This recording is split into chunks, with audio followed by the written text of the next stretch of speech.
नमस्कार, मैं डॉक्टर अर्चना राय, assistant professor Hindi, Hemvati Nandan Bahuguna राजकीय स्नातकोत्तर महाविद्यालय, नैनी, प्रयागराज। आज के इस व्याख्यान में आप सभी का स्वागत है और आज का यह व्याख्यान नाटकों से संबंधित है।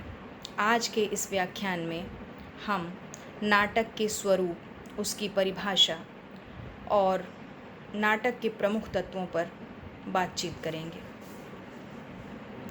तो आइए सबसे पहले हम समझते हैं कि नाटक क्या है, नाटक किसे कहते हैं, नाटक की परिभाषा क्या है और उसका स्वरूप क्या है। और इसके बाद हम विचार करेंगे नाटक के मुख्य तत्वों की या नाटक के मुख्य तत्वों पर। नाटक क्या है? नाटक के स्वरूप को समझने के लिए थोड़ा सा पीछे चलकर हम काव्य के प्रमुख भेदों पर चर्चा करते हैं, काव्य के प्रमुख प्रकारों पर।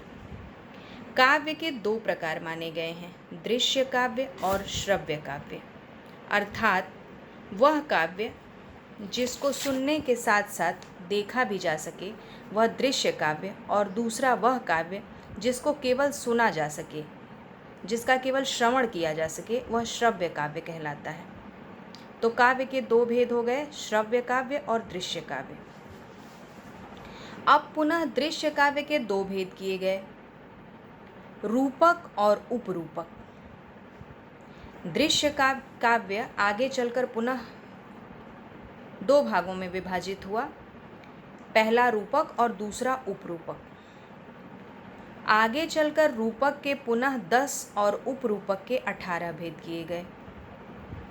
रूपक के इन्हीं 10 भेदों या 10 प्रकारों में से एक प्रमुख प्रकार नाटक है, यानी नाटक रूपक का एक प्रमुख प्रकार है।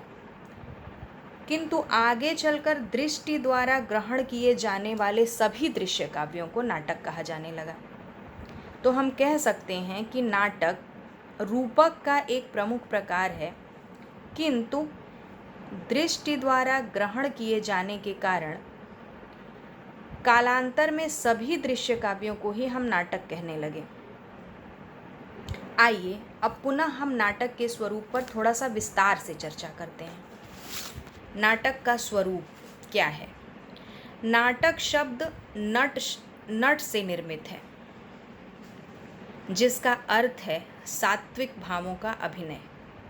भरत मुनि का नाट्य शास्त्र इस विषय पर यानी नाटक पर सर्वाधिक प्राचीन ग्रंथ है।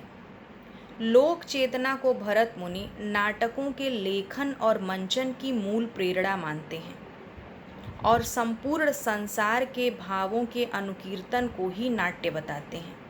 यानी भरत मुनि का यह कहना है कि लोक चेतना ही नाटकों के लेखन के मूल में है, यानी हमको नाटकों के लेखन की जो प्रेरणा है वो लोक चेतना से ही मिलती है। संसार में जो भी चीज़ें चल रही हैं, जो भी चेतना व्याप्त है संसार में, वहीं से हम नाटकों को लिखने की और उनको मंचित करने की प्रेरणा प्राप्त करते हैं, और संपूर्ण संसार के भावों के अनुकीर्तन को ही भरत मुनि नाट्य बताते हैं।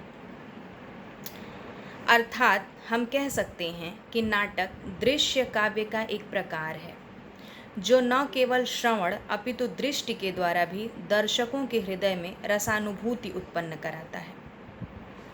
यह श्रव्य काव्य से अधिक रमणीय होता है।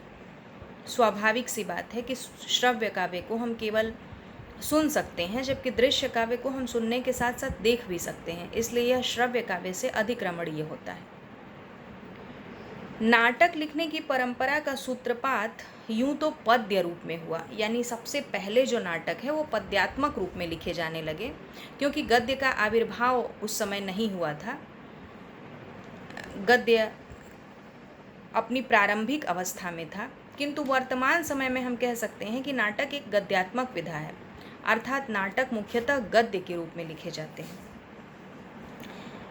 कुल मिलाकर ये कहा जा सकता है कि नाटक गद्य का कथात्मक रूप है। नाटक गद्य का वह कथात्मक रूप है जिसे अभिनय, संगीत, नृत्य, संवाद आदि के माध्यम से रंगमंच पर अभिनीत किया जाता है। रंगमंचीयता नाटक का एक प्रमुख उपादान है। यानी नाटक मुख्यतः रंगमंच पर अभिनीत करने के लिए बनाए जाते हैं, इसलिए वही नाटक ज़्यादा अच्छे माने जाते हैं जो बहुत आसानी से जिनका रंगमंच पर मंचन किया जा सके। नाटकों की कुछ परिभाषाएं आगे चलकर दी गई। बाबू गुलाब राय ने नाटक की परिभाषा बताई। उन्होंने कहा, नाटक में जीवन की अनुकृति को शब्दगत संकेतों में संकुचित करके उसके सजीव पात्रों द्वारा एक चलते फिरते सप्राण रूप में अंकित किया जाता है। यानी नाटक में जीवन की अनुकृति को शब्दगत संकेतों में, तो हम कह सकते हैं कि नाटक जीवन की अनुकृति है और उस जीवन की अनुकृति को शब्दों के माध्यम से हम किसी चीज़ में व्यक्त करते हैं। नाटक में जीवन का अनुकरण होता है। जीवन में घटने वाली अनेक घटनाओं को ही हम शब्दों में ढालकर नाटक के रूप में प्रस्तुत करते हैं और इस प्रस्तुतिकरण का मुख्य उद्देश्य दर्शकों के मन पर अधिक से अधिक प्रभाव उत्पन्न करना है। तो यह है नाटक का स्वरूप और नाटक की परिभाषा। नाटक किसे कहते हैं? नाटक किसे कहते हैं जानने के बाद आइए अब हम चर्चा करते हैं नाटक के कुछ प्रमुख तत्वों की। नाटक के प्रमुख तत्व क्या हैं, यानी कौन कौन से तत्व यदि नाटक में हैं, कौन कौन से तत्वों का नाटक में होना आवश्यक माना गया है और कौन कौन से तत्व किस प्रकार से नाटक में आने चाहिए, तो वह नाटक सर्वोत्तम या उत्तम नाटक माना जाएगा। पाश्चात्य विद्वानों ने नाटक के 6 प्रमुख तत्व बताए। कथावस्तु, संवाद जिसको हम कथोपकथन भी कहते हैं, पात्र एवं चरित्र चित्रण, भाषा शैली, देश काल और वातावरण, और अंत में आता है उद्देश्य।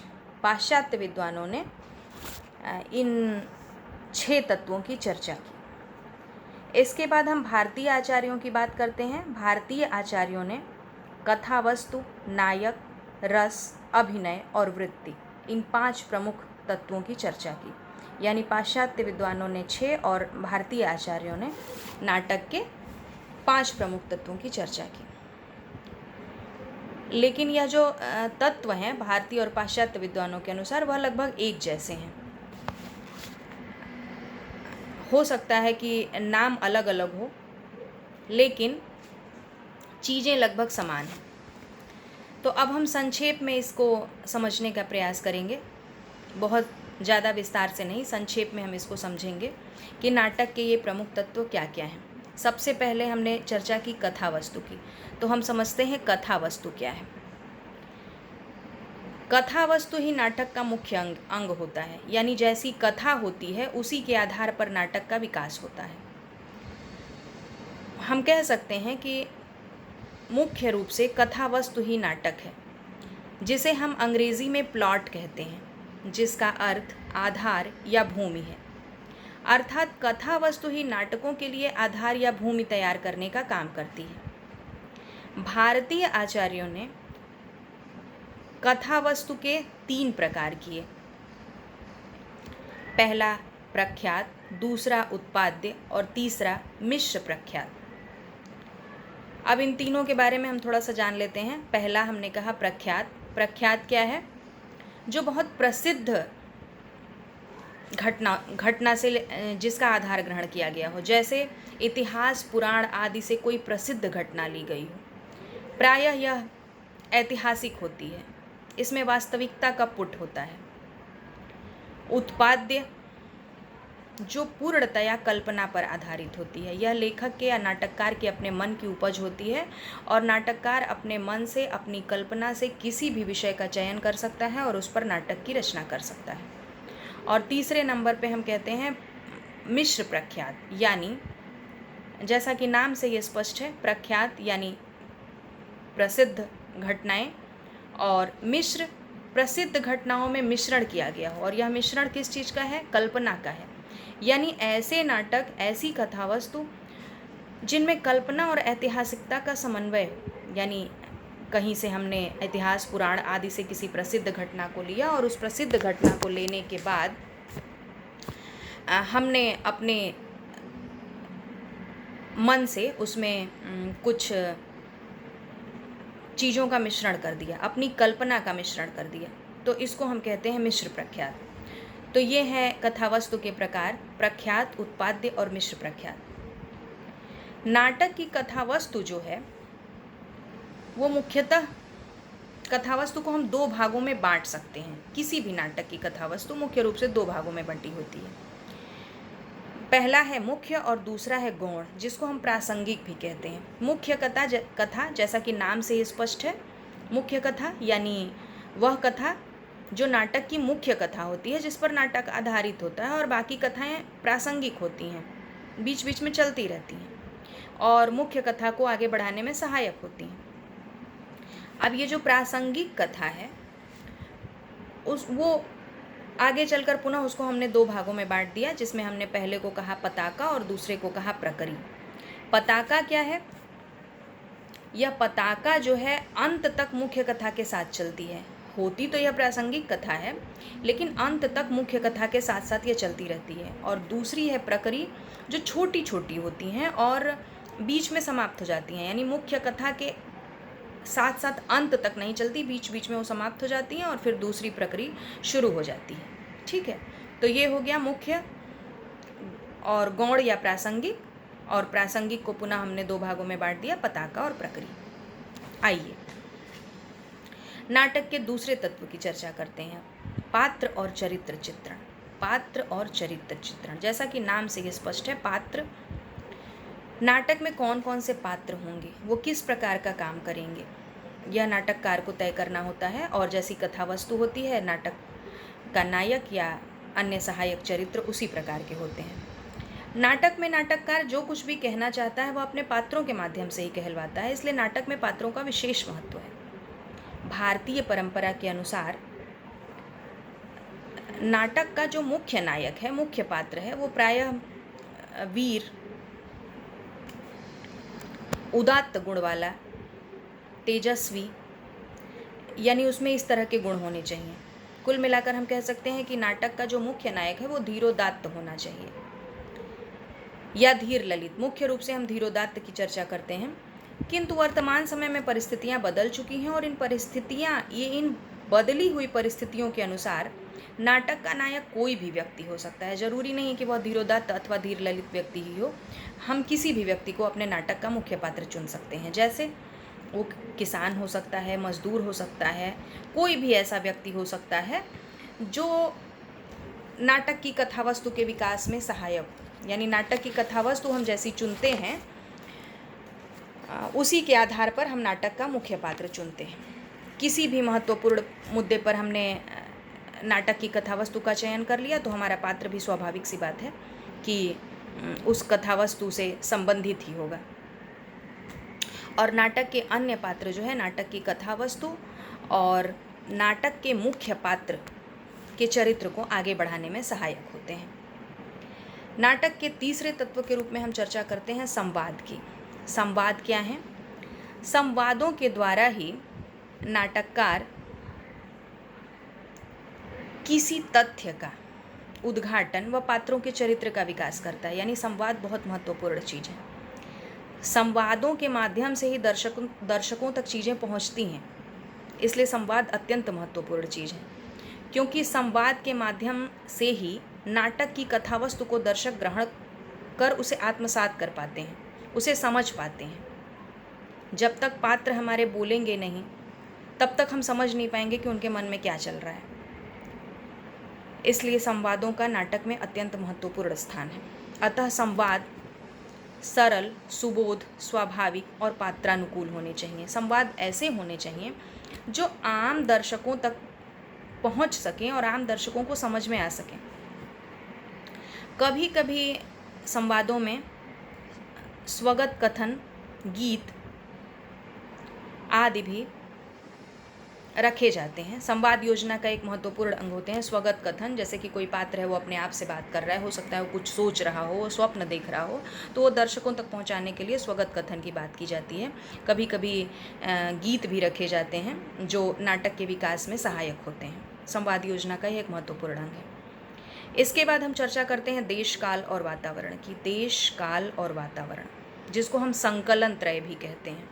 इसके अंतर्गत संकलन त्रय यानी समय, स्थान व कार्यकुशलता आते हैं। समय, स्थान व कार्यकुशलता। स्वाभाविकता, औचित्य तथा सजीवता की प्रतिष्ठा, युग विशेष के अनुसार पात्रों की वेशभूषा, संवाद आदि को महत्व, इस देश काल और वातावरण का महत्वपूर्ण हिस्सा है।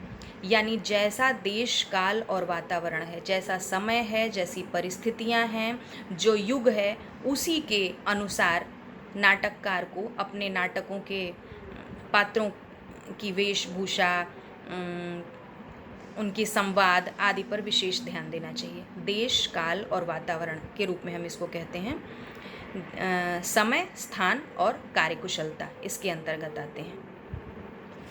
इसके बाद हम चर्चा करते हैं भाषा शैली की। नाटकों की भाषा कैसी है? नाटक जैसे होंगे, जैसा हमने नाटक चुना होगा, नाटक की कथावस्तु हमने जैसी चुनी होगी, स्वाभाविक सी बात है कि नाटकों की भाषा शैली भी वैसी ही होगी। तो हम कह सकते हैं कि नाटकों की भाषा शैली ऐसी हो जो सरल हो, स्पष्ट हो, सुबोध हो, ताकि वो सबको समझ में आ सके। अत्यंत क्लिष्ट भाषा रख देने पर वह जन सामान्य से की समझ से परे हो जाती है, और अत्यंत क्लिष्ट भाषा प्रायः रसानुभूति में बाधा पहुंचाती है। इसलिए नाटकों की भाषा और शैली मुख्यतः कथावस्तु के अनुरूप होनी चाहिए और ऐसी होनी चाहिए जिसको जन सामान्य ग्रहण कर सके। और अंत में आता है उद्देश्य। नाटक का अंतिम तत्व है उद्देश्य। किसी भी नाटक को लिखने का उद्देश्य क्या है? किसी भी नाटक को लिखने का उद्देश्य मुख्यतः यही होता है कि हम जो कहना चाहते हैं, नाटककार जो कहना चाहता है, उसको दर्शक पूरी तरह से ग्रहण कर पाए। यानी जो बात वो कहना चाहता है वही बात दर्शकों तक पहुंच सके। ये नाटक का मुख्य उद्देश्य है। और ये बात पहुंचेगी कैसे? जब सामाजिक के हृदय में, सामाजिक यानी जो व्यक्ति नाटक देख रहा है, हम और आप जो नाटक देख रहे हैं, जो नाटक देखने के लिए कहीं गए हुए हैं, उस नाटक को देखकर हमारे हृदय में रस का संचार होगा। और जब रस का संचार होगा, और उसी रस का संचार होगा जिस रस का संचार नाटककार करना चाहता है, रसानुभूति में। और यह रस का संचार कैसे होगा? जब रसानुभूति में किसी प्रकार की बाधा नहीं होगी, जब सारी चीज़ें सही ढंग से समायोजित होंगी, तो स्वाभाविक सी बात है कि सामाजिक के हृदय में जो है रस का संचार होगा। और जब रस का संचार हो जाएगा सामाजिक के हृदय में, तो यही नाटक का प्रमुख उद्देश्य है। नाटक का प्रमुख उद्देश्य क्या है? कि जो बात नाटककार कहना चाहता है वो बात उसको दर्शक ग्रहण कर लें और उस बात को समझ सकें कि यह नाटक नाटककार ने क्यों लिखा। तो यह नाटक का जो है अंतिम तत्व है उद्देश्य, और नाटक लिखने का यही प्रमुख उद्देश्य भी है। प्राचीन काल में नाटक जो है सुखांत होते थे, प्रायः सुखांत नाटकों की रचना की जाती थी। किंतु धीरे धीरे अब जो है नाटक केवल सुखांत ही नहीं बल्कि दुखांत नाटकों की भी रचना होने लगी है। और इसके बाद अभिनयता की बात आती है। अभिनयता, रंगमंचीयता नाटक का एक प्रमुख गुण है।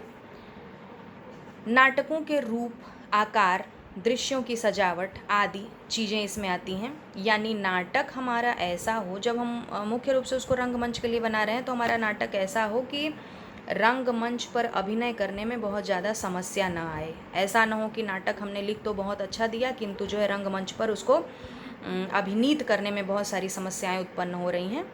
तो रंगमंच पर जो नाटक पूर्णता के साथ अभिनीत किया जा सके, वही नाटक जो है श्रेष्ठ नाटक माना जाता है। तो और इसके बाद जो है भारतीय आचार्यों ने भी जो हमने आपसे चर्चा की थी पहले, कथावस्तु, नेता जिसको हम नायक कहते हैं, रस जिसको हमने कहा कि रस की सिद्धि जो है नाटक का उद्देश्य है, और अभिनय।